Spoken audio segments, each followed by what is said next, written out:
Hi, I'm Rob. And I'm Rob. And this is episode 500 of Ask Rob and Rob. Woohoo! Hello, everyone. Welcome to episode 500. I cannot believe we've made it this far, but that's down to you and your amazing questions over the years. That's nearly 10 years of Ask Rob and Rob. That's just mind-blowing. And you know what's wonderful? To celebrate this episode, we've got two very special guests in. But you're special as well because, as I've already said, you helped us get this far. Let's get to another 500. Let's keep those questions coming in. Rob, we've done it every other episode, so let's not break the trend. Let's remind people how they can get their question on this show. Yep, it works because it's easy. You've just got to go to propertyhub.net/ask. And once you're there, you'll see an option to leave us a written question for our Sunday's Times column, or our favourite option, leave us a voice note so we can hear you on the show and answer your question right here. So as we said, we've got some special guests asking the questions this week. So let's see if you recognise this voice. Hello, Rob and Rob. It's Damien here. First of all, congratulations on 500 episodes. And I'm going to use this as a way of asking a question that's been burning in my brain, if that's okay. I was at the gym the other day and an experienced landlord said to me that about 1 in 10 tenants will be bad tenants or cause issues. I wanted to know, either in your experience or is there any data out there? Is that true?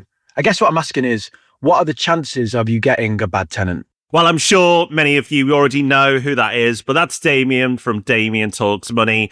He has a huge YouTube channel and a very good podcast as well. We will link to his YouTube channel, Damien Talks Money, in the show notes, along with his very good podcast as well. Make sure you subscribe to both. But more importantly, Rob, let's answer his question. Yeah, let's do that. It's a really, really good question. And I went and found all the stats to answer this because when you did 1 in 10, yeah, that sounds about right, probably. But the stats say, on the whole, it's less than that. So according to the English Housing Survey, 5% of households are in rental arrears or have been within the last year. So that would be 1 in 20.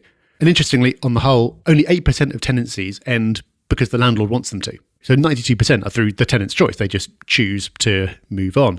And within that 8%, it's not all going to be rent arrears. It's going to be things like the landlord wants to sell. So on the whole, you're looking at about 5% of tenants in arrears at any given time, but that is not evenly distributed. So I found some more research from the National Housing Federation, which says that tenants on universal credit make up about a third of all private renters, but they make up 58% of total arrears. So tenants on universal credit far more likely to be in arrears. That's not necessarily anything against them. A lot of it is structural because of the timing of when it kicks in and the fact that housing benefit was frozen for years. But nevertheless, putting blame aside, if you operate in that market, you are more likely to have arrears to deal with. Another thing I thought was interesting is that there's a big correlation between levels of deprivation and arrears levels. So within London, the highest arrears by far are in places like Tower Hamlets and Barking and Dagenham, which are more deprived boroughs.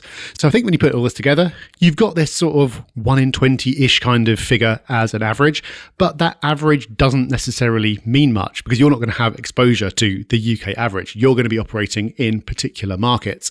So if you choose certain markets, certain areas, certain tenant types, you are far more likely to run into trouble.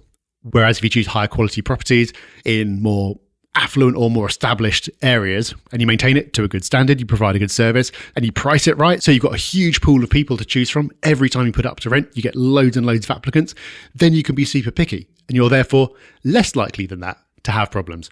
No one is ever going to get through their property career without having issues. I have and do. Rob has done. It happens. But I think, Damien, what this all points to is that the person who said to you 1 in 10, that was probably true for them, but it doesn't have to be true for you. That's absolutely right. And that's why we say over and over that having a smaller portfolio is really misleading because you can think property is really easy if you get a bit of luck and you have some good tenants.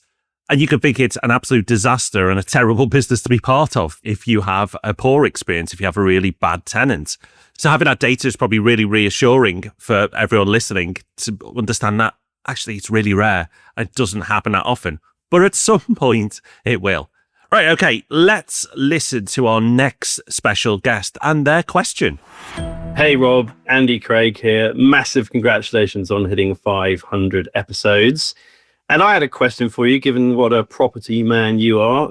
Not that long ago, I did a video talking about the demographic threat to British property or potential threat. And my basic thesis being that there are more than 600,000 people over the age of 90 nowadays, which is about 2.5 times what it was 30 years ago, and more than 1 million more people over the age of 80.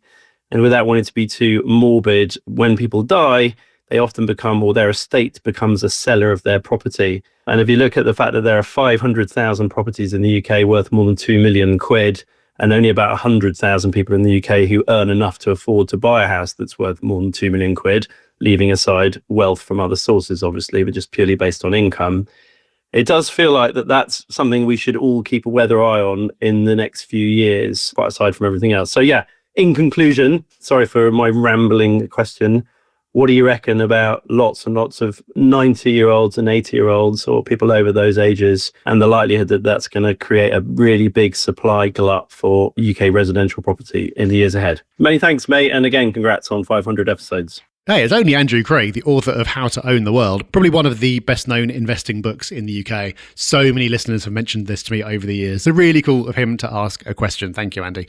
And something else that listeners have said to me over the years is that they wish there were books like this for their kids. And now there is, because Andy's new book, How to Own the World Before You're 30, is coming out soon, and we'll link to the pre-order of that in the show notes. But Rob, while I'm sure Andy's grateful for the plug, what he really wants is an answer to his question. And we have that answer. We've done a bit of digging. We've got some stats for you. Everyone loves stats. Your first stat, Andrew, and everyone else listening, is that it sounds like a lot what you've laid out, that a lot of people are going to be dying at once, and suddenly the market may be flooded with empty properties.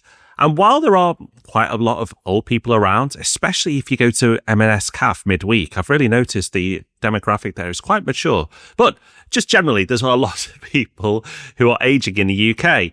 It's not going to cause a sudden flood of property. Actually, the ONS has said that the death rate will go up by 5% by the mid-2030s. Now, an extra 5% may sound like a tremendous number, but it actually equates to around an extra 30,000 annual deaths. So when we have around 1 million transactions each year, an extra 30,000 in that market probably won't make a big difference.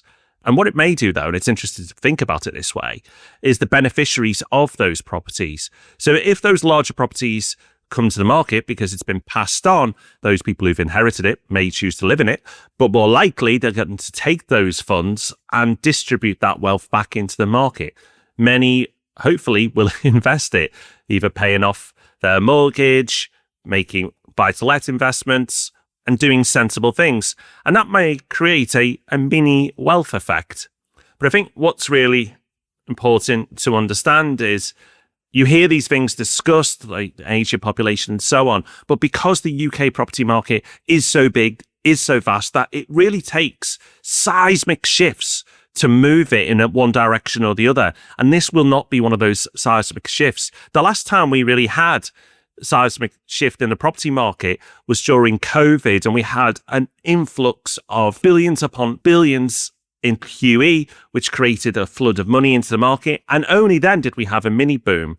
The last time we had a crash, it took the global economy to fall apart. So normally it will take a huge event for the property market to move aggressively in one way or another. This may have a small impact on the property market, but it's not going to make a big impact. And I think, Andrew, that's why we love this show, and we'll keep doing it after 500, because you prompt us to talk about things that we haven't really thought of. And the lesson here is that the property market really needs something seismic to happen to move it aggressively in one direction or the other. And in this case, that won't be one of those things. Thanks, Andrew. So big thank you to our celebrity callers for sending in such interesting questions. What a great way to mark episode 500. And we'll be back to do it all again next week with two callers who might not be such known names, but are every bit as special to us. We'll be answering their questions as we do every week. And of course, we'll have the property podcast for you on Thursday. So we'll see you then. Bye-bye. Bye-bye.